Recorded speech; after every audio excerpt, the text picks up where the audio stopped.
जय हिंद दोस्तों।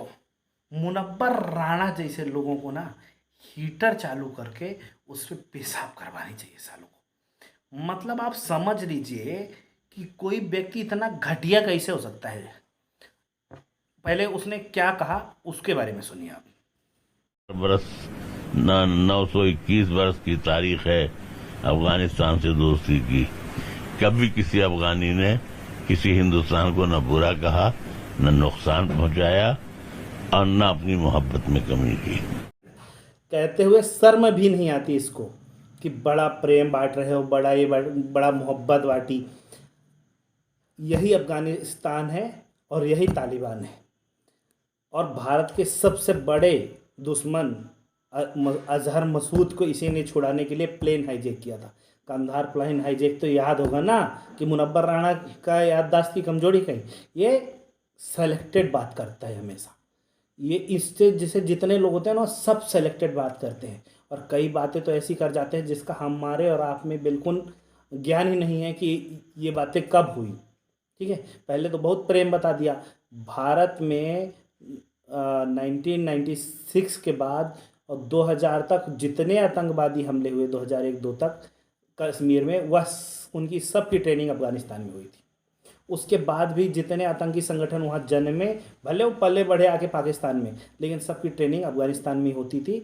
वो 2001 के बाद भी चालू रही। तो पहली बात तो अफगानिस्तान से, तालिबान से कोई हमें प्रेम नहीं मिला। दूसरी बात, आपने ध्यान नहीं दिया, इसने एक शब्द बोला, आज से 921 साल से मोहब्बत है अफगानिस्तान की हमसे। 921 साल क्यों बोला उसने? वो 921 साल में ये मुनव्वर राणा की 921 साल में क्या हिंट था मालूम है आपको? 921 साल पहले मतलब 11वीं सदी, 12वीं सदी का स्टार्ट और 11वीं सदी का अंत। इतिहास को खोलकर पढ़िए, आप लोग पढ़ते नहीं हैं। ये वही दौर है जब गजनबी भारत में आक्रमण करने के लिए आया और पूरे अफगानिस्तान को लूट कर आया। सभी मंदिरों को तोड़ा गया, वहाँ से पूरी तरह से हिंदू धर्म, बौद्ध धर्म को ख़त्म कर दिया गया। बहुत ही अल्प मात्रा में वहाँ लोग बचे थे, कत्ले आम मची थी। और उस समय भारत आने के बाद जो सिंध के आसपास का इलाका था, भारत के आसपास इलाका थे, जो यहाँ से लोग लौट के जाते थे, तो जितने युद्धबंदी होते थे उन्हें दासों के रूप में सिर्फ और सिर्फ लगातार 900 सालों से लगभग जब तक अंग्रेज रहे, तो दासों की जो नीलामी होती थी वो सबसे ज़्यादा अफगानिस्तान में होती थी। और हिंदू दासों को, बौद्ध दासों को, जैन दासों की, मतलब जो यहाँ से बिंदु युद्ध के बंदियों को ले जाते थे और वहाँ वह दास कह के गुलामी, मतलब नीलामी करते थे, लेबर बेचते थे, इंसानों की तस्करी करते थे अफगानिस्तान में। ये है 921 साल का इतिहास।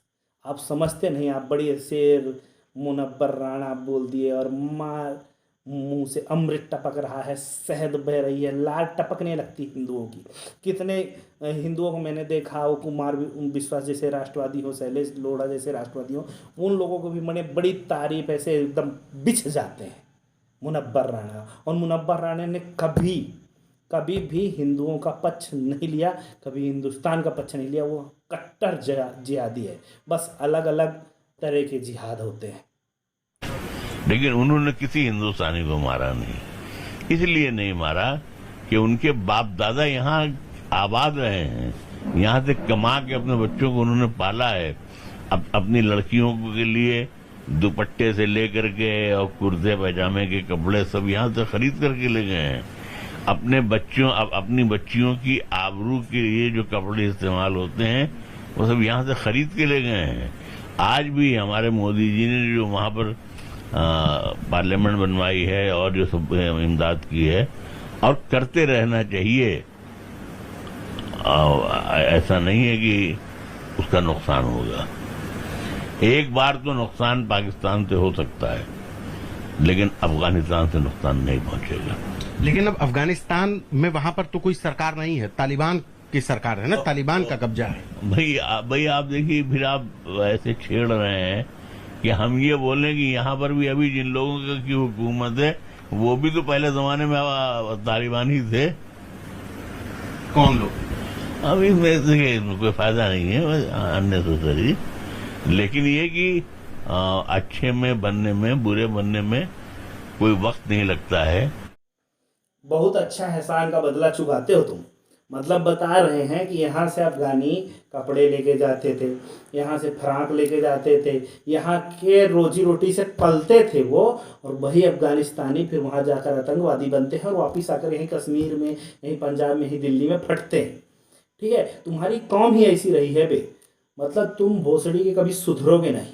तुमको इतनी मोहब्बत है उस कायनात से, है ना, इतने बड़ी बड़ी हुम्मे फेंकते हो, इतने तालिबान वाले शांति दूत हैं और वह सबको मानते हैं, मोहब्बत देते हैं भारत हिंदुस्तान से। तो तुम भी तो हिंदुस्तानी हो ना, और तुम उनके दीन को भी मानने वाले हो। जाओ ना, 1 महीने गुजार के आओ, अफगानिस्तान में जाओ और अपनी दोनों बिटिया और रुबैया को भी ले जाना यहाँ से, और 1 महीने घुमा के ले आओ। फिर तुमको पता चल जाएगा कि दीन क्या है, तुम्हारी तालीम है वो कैसी है, और उनकी तालीम कैसी है, और भारत क्या है। तुमको अगर स्वर्ग का मतलब जन्नत का कोई ख्वाब देखना है ना, तुम एक बार अफगानिस्तान घूम के आओ 1 महीने बाद। तुमको भारत का एक एक कोना, नदी से लेकर पहाड़ तक सब जन्नत लगेगा। भोसड़ी के एक बार तुमको देखना है तो तुम इस लड़की का चेहरा देखो, जो कि ऑस्ट्रेलिया के एम्बेसी और कनाडा के एम्बेसी के बाहर खड़े होकर भारत में रो रही है। वैसे गुनाह नहीं है शरण देना। वो लड़की आज रो रही है, उसके साथ भी चलो हमदर्दी होती है, लेकिन इनकी दूसरी पीढ़ी ऐसे ही पैदा होती है। पहली पीढ़ी जिसको भागना है, जो शरण ले रहे हैं, उनको तो तकलीफ दिखती है, लेकिन उनकी दूसरी पीढ़ी यही कष्ट फिर से देना शुरू कर देती है, पूरे कौम को बर्बाद करना शुरू कर देती है, क्योंकि इनकी किताबों में परेशानी है, इस्लाम में परेशानी है, ना कि मुसलमान में परेशानी है। परेशानी का जड़ जो है वो इस्लाम है। इस लड़की के आंसू देख मुनव्वर राणा, इसके बाद बता कि तू जाएगा क्या दोनों बिटिया को लेकर अफगानिस्तान घूम के आने के लिए, हरामखोर। कि टाइम भी ये लोग हुकूमत करती थी वहाँ पे। आप सोच सकती हो अभी कितना जुल्म हो सकती वहाँ पे। कर्जा के टाइम भी लोग वहाँ पे कब्जे था तालिबानी की वजह से। हम भाग के इंडिया गई, अभी तालिबान ले लिया, वो लेडीज के ऊपर तो ख़त्म है बात। शायद तो लोग अगर चाकू लेके मदर भी करे, कुछ नहीं कह सकते उसके फैमिली। आपको पता है आप लोग जब आई तो किन हालातों में आई? आप लोगों के साथ भी कुछ हुआ आपके परिवार में या रिश्तेदारों में? क्या देख करके आपको इस देश छोड़ना पड़ा, अपना देश? सर एक्चुअली ऐसे था कि मैं तो 7 क्लास में था, मेरा उम्र था 14 साल, मेरा शादी हो गया था। मतलब इस तरह से लोगों के साथ मेरे को ज़बरदस्ती ने शादी करने दिया था। फिर मेरे फैमिली कुछ नहीं कर सके, मेरे को मतलब दे दिया उन लोगों से। फिर आराम की वजह से मैं अपने मतलब जान को संभाल के उन लोगों के साथ में 4 महीने ज़िंदगी करके फिर भाग के इंडिया आ गई मैं। आपको पता है वहाँ पे स्कूल पे आके रास्ते में देखती थी कौन सा लड़की खूबसूरत है, उसके पीछे रिश्ता लेकर जाती थी। अगर नहीं दिया उसके घर को बर्बाद करती, माँ बाप को बेइज्जत करती थी और तरह से जुल्म कर रही थी वो लोग। मैं तो अभी तो महसूस कर रही हूँ, अभी तो मैं उसका जुल्म महसूस कर रही हूँ।